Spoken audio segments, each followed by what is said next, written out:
아침에 또 예배 나오신 여러분들을 축복하고 환영합니다. 우리 또 인사하고 시작할까요? 참 잘 오셨습니다 라고 인사하시겠습니다. 네, 네, 또 이렇게 인사할까요?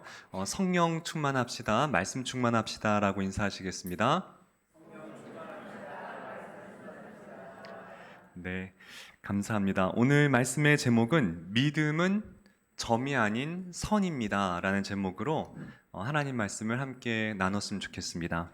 믿음은 점이 아니라 선입니다.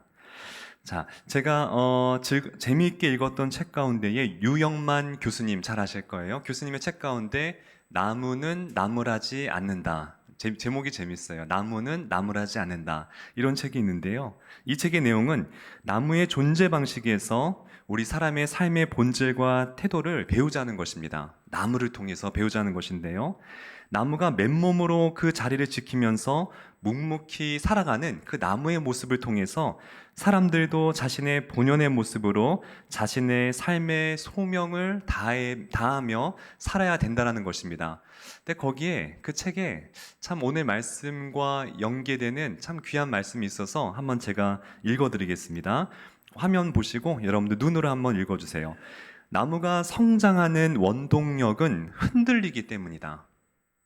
오직 살아있는 살아가려고 안간 힘을 쓰는 나무만이 흔들린다. 흔들리는 나무라야 쓰러지지 않으려고 더 깊이 뿌리를 내린다. 중심을 흔들리면서 잡힌다. 흔들려 보지 않는 사람은 삶의 중심이 무엇인지 알 수 없다. 저는 이제 그런 나무나 이런 것에 문외한이기 때문에 잘 몰랐는데 생물이 그렇대요. 나무와 꽃들이 흔들릴 때에 더 깊이 뿌리를 깊이 땅속으로 내린다는 것입니다. 참 귀한 얘기인 것 같아요. 하나님께서 우리 인간에게 축복을 주실 때에 우리도 나무와 같다고 그렇게 말씀하셨는데요. 예레미야 17장 7절 제가 읽어드릴게요. 무릇 여호와를 의지하며 여호와를 의뢰하는 그 사람은 복을 받을 것이라. 그는 물가에 심기운 나무가 그 뿌리를 강변에 뻗치고 더위가 올지라도 두려워 아니하며 그 잎이 청청하며 가무는 해에도 걱정이 없고 결실이 그치지 아니함 같으리라. 그래서 복 있는 사람을 뭐라고 비유했느냐? 나무라고 비유하셨어요. 나무가 뿌리를 깊이 내리는 그 모습이 복 있는 사람과 똑같다라는 것입니다. 자, 그런데 그 나무, 그 복 있는 사람도 항상 흔들릴 수가 있겠죠. 그 나무가 어찌 흔들리지 않을 수가 있겠습니까?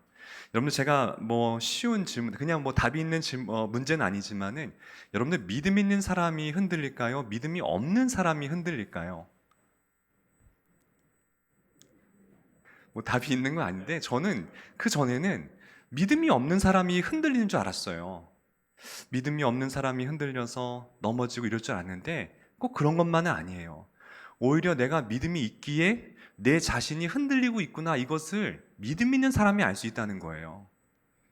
공부를 해본 사람만이 내가 참 공부를 정말 못하고 있구나, 이걸 알지, 공부 안 하는 사람은 사실 그걸 잘 모르거든요. 믿음의 세계도 마찬가지인 것 같아요.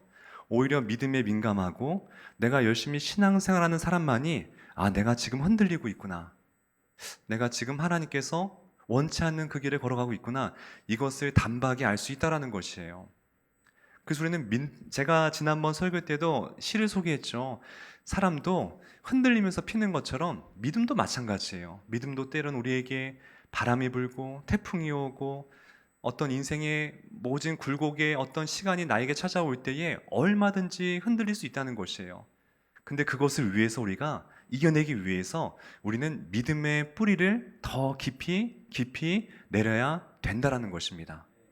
자, 오늘 말씀의 이 배경이요, 참 우리에게 시사하는 바가 큰데요. 이제 사도행전 12장이 되었을 때에 본격적인 헤롯 대왕의 이제 크리스찬들을 향한 핍박이 가해지기 시작합니다. 본격적으로. 그래서 이제 이 순교자, 예수님의 제자 가운데 첫 순교자가 등장하게 됩니다. 그게 누구냐면은 야고보였어요. 야고보가 이제 순교를 당하게 되자 갑자기 이제 크리스찬들을 미워했던 유대인들이 굉장히 기뻐하게 됐습니다. 굉장히 그걸 보고 기뻐하는 거예요.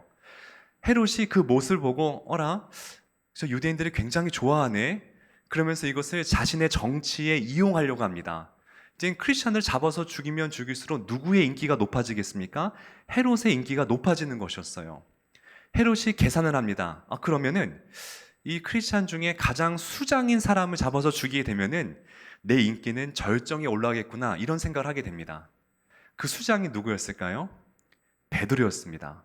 그래서 베드로를 붙잡아 가지고 지금 옥에 가두는 그 사건이 오늘 본문의 배경이 되는 것입니다. 자, 그런데 지금 베드로가 붙잡힌 때가 언제인지, 또 지금 베드로가 감옥에서 얼마나 갇혀 있는지가 굉장히 중요하고, 오늘 아침에 저희들이 시사하는 귀한 어떤 이 하나님의 음성이 담겨져 있는데요. 저희가 화면을 보시고 사도행전 12장 3절 말씀 같이 한번 읽어봤으면 좋겠습니다. 우리 같이 시작. 유대인들이 이 일을 기뻐하는 것을 보고 베드로도 잡으려 할새 때는 무교절일이라. 자, 일이라는 것은 무엇일까요? 야고보의 순교를 의미한다고 제가 말씀드렸어요. 이것을 굉장히 기뻐해서 이제 베드로도 잡아야 되겠다, 지금 헤롯이 그 생각을 하고 있는 것이에요. 근데 때가 중요합니다. 그때가 언제였느냐? 무교절일이었어요. 자, 무교절은 어떤 일이냐? 제가 저기에 써놨는데요. 6월절 다음부터 7일 동안 진행되는 절기예요. 자, 이 절기 동안에는 출애굽 때의 그 구원의 사건을 기억하면서 그들이 이제 무교봉을 먹습니다. 이 누룩이 없는 빵인데요. 우리나라에 참크래커 있죠. 참크래커 같은 그런 맛의 이 빵인 거예요. 그것을 먹으면서 고난의 시간을 하나님의 은혜 가운데 우리가 살아내었지라는 것을 기념하면서 지내는 절이 무교절일입니다. 이제 베드로를 잡아서 죽이려고 하는데 하필이면 그때가 유월절과 무교절이 걸려있는 날이었어요. 근데 그날에는 사형을 처할 수가 없습니다. 유대 법제에 따르면은. 그래서 헤롯이 어떤 생각을 하느냐? 이 무교절이 끝나는 그 다음날 참수형을 시켜야 되겠다, 이렇게 생각을 하게 됩니다. 지금 이해가 되시죠? 자, 제가 이 지금 며칠째라고 했습니까? 무교절은 7일 동안 이 진행되는 절기라고 말씀을 드렸어요.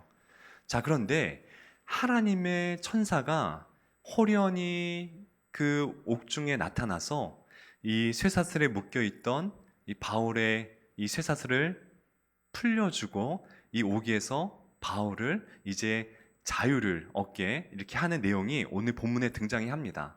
자, 그런데 그 천사가 나타났던 그날이 언제인지 아십니까? 그 7기간 동안에 우리 같이 사도행전 12장 6절 말씀 다시 한번 또 읽어보겠습니다. 우리 화면에 준비되는데요. 자, 6절입니다. 시작. 헤롯이 잡아내려고 하는 그 전날 밤 베드로가 두 군사 틈에서 두 쇠사슬에 매어 누워 자는데 파수꾼들이 밖에서 옥을 지키더니, 자, 그 전날 밤이라고 한다는 것은 이제 사도 바울이 죽기로 결정된 사형 전날 밤을 의미하는 것입니다. 지금 제가 7일 동안이 무교절이라 말씀을 드렸어요. 그러면 지금 이게 며칠째였겠습니까? 6일째 밤이었다는 거예요. 천사가 언제 나타났느냐? 6일째 밤에 나타나서 베드로를 구해줬다는 것입니다. 그러면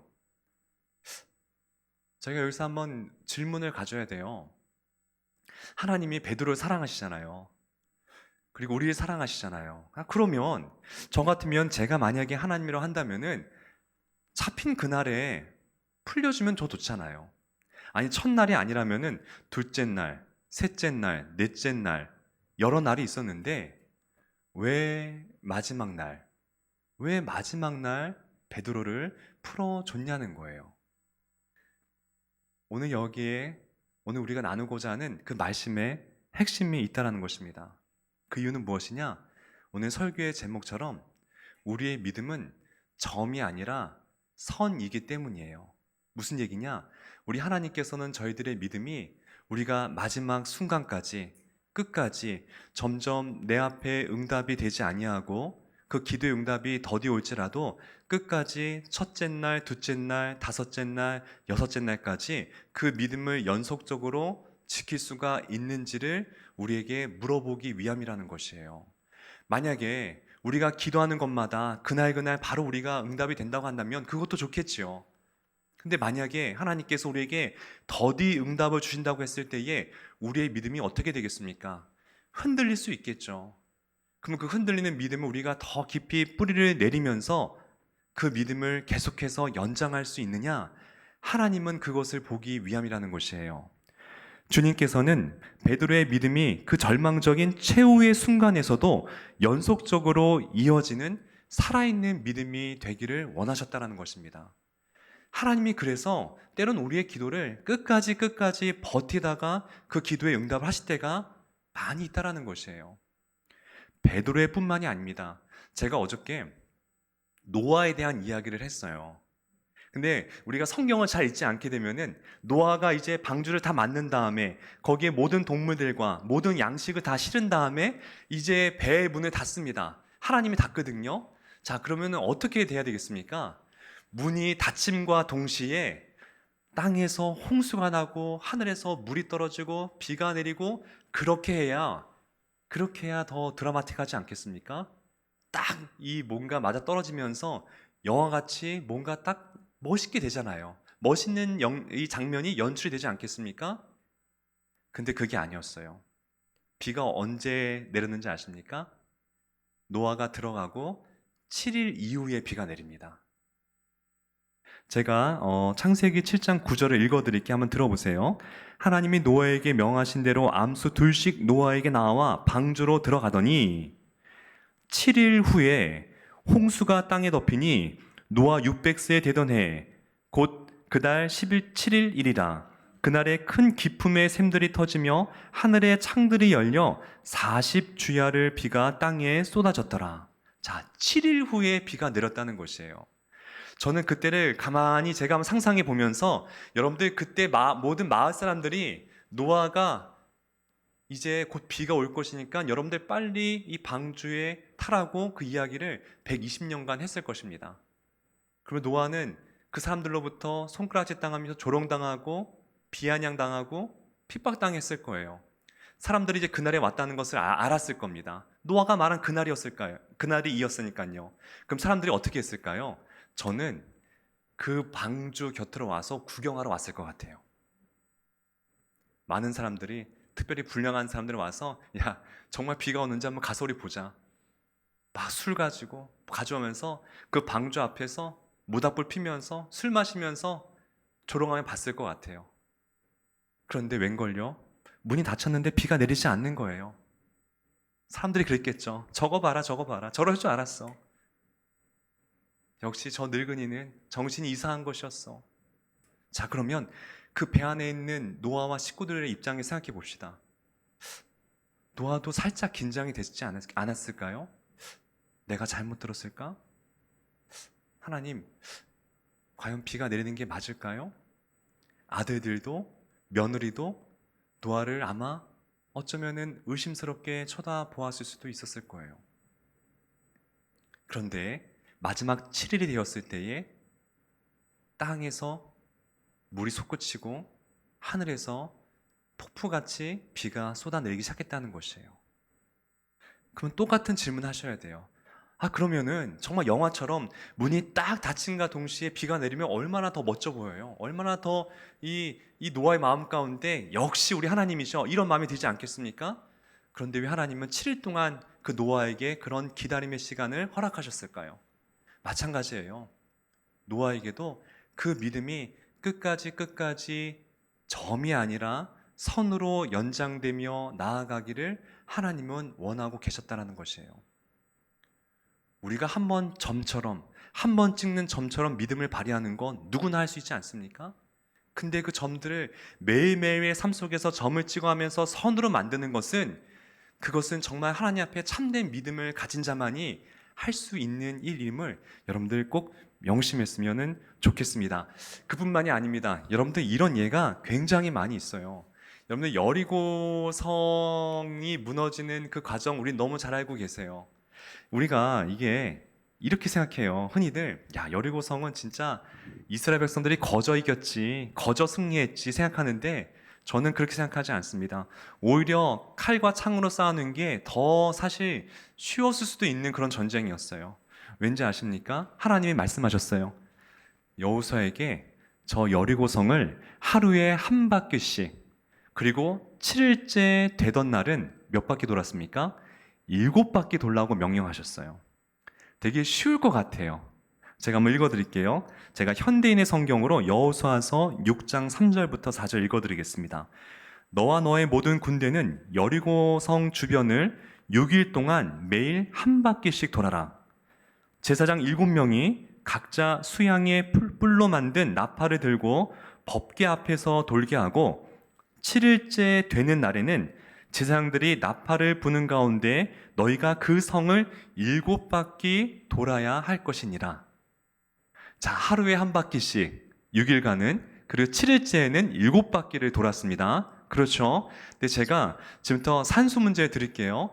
200만 명이 그 폭이 한 지름이 2km 되는 그 여리고성을 하루에 한 바퀴씩, 그리고 마지막 날에 7바퀴 돌았다는 것을 한번 계산해 보자는 거예요. 제가 한번 그냥 상상해 봤어요. 옆에 폭을 100명으로 기준을 했어요. 200만 명이 폭 100명이 줄 서가지고 돈다고 했을 때에 몇 킬로에 줄이겠습니까? 수학 문제입니다. 20km예요. 그러면은 맨 앞에 선두에 섰던 사람이 돌아올 때까지 아직 뒤에는 출발도 안 한 상태예요. 무슨 말씀이냐? 거의 5바퀴를 칭칭 감아야 되는 그 길이었다는 것이에요. 근데 문제는 무엇이냐? 하나님께서 그 가운데 한 가지를 명령하십니다. 너희들 그 돌 때에 어떠한 말도 하지 말라고 하세요. 어떠한 소리도 들리지 말라고 합니다. 무슨 얘기입니까? 원망하거나 하나님 이게 뭐예요? 이게 지금 우리가 뭐 하는 겁니까? 이런 소리 내지 말라는 것이었어요. 그게 쉬웠을까요? 쉽지 않았을까요? 쉽지 않죠. 태양볕에 200만 명의 사람이 그를 돌 때에 첫날은 뭐 그냥 아무것도 모르고 돌았겠죠. 둘째 날, 셋째 날 돌면서 어떤 마음이 들까요?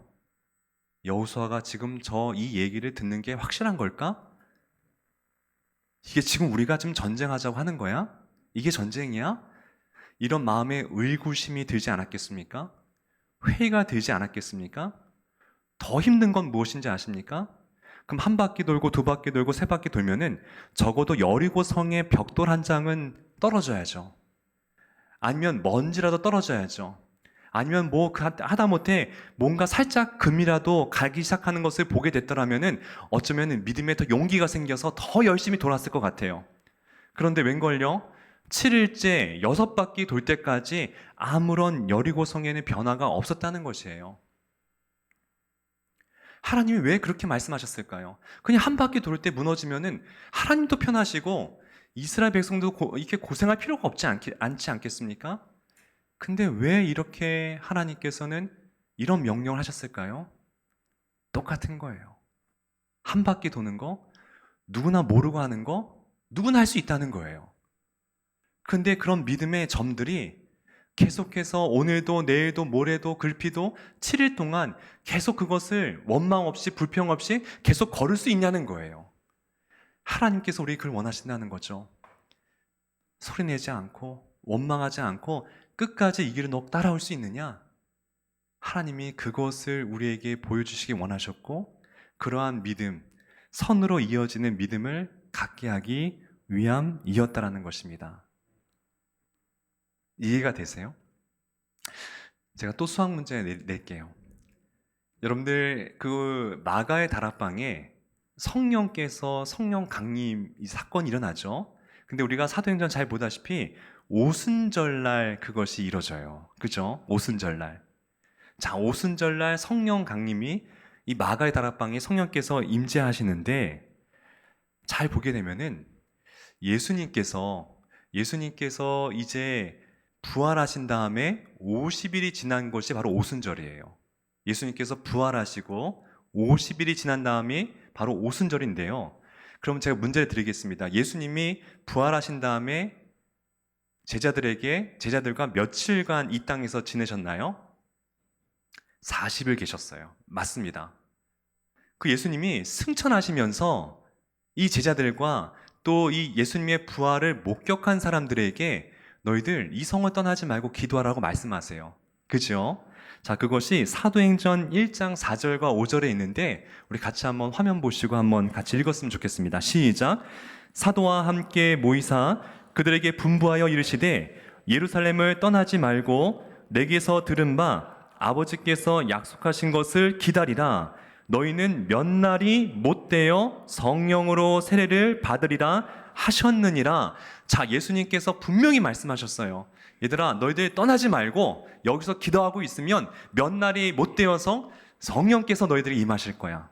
굉장히 중요한 말씀하셨어요. 고린도전서 15장에 보게 되면은 예수님의 부활을 목격한 이 숫자가 나옵니다. 몇 명이 받는지 아세요? 500명이 예수님의 부활을 목격했다라고 그렇게 고린도전서 15장에 나와 있거든요.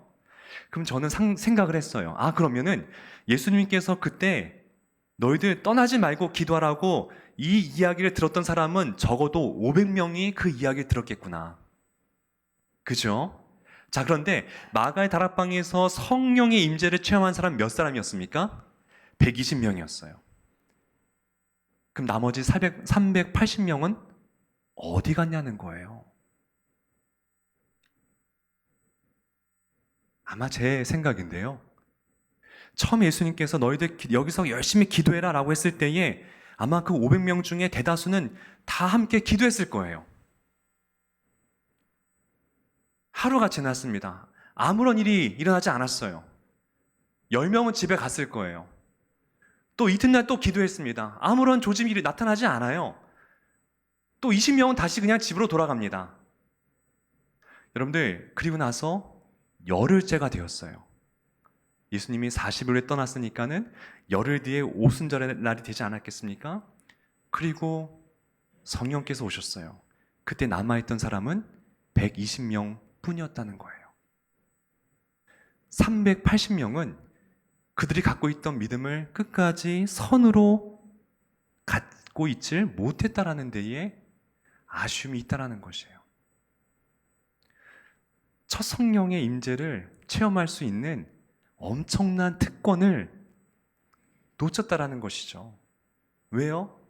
그들의 믿음이 단순히 그냥 순간의 점이었고 선으로 그것이 이어지질 못했기 때문이었다는 것이죠. 꾸준함이 은혜예요.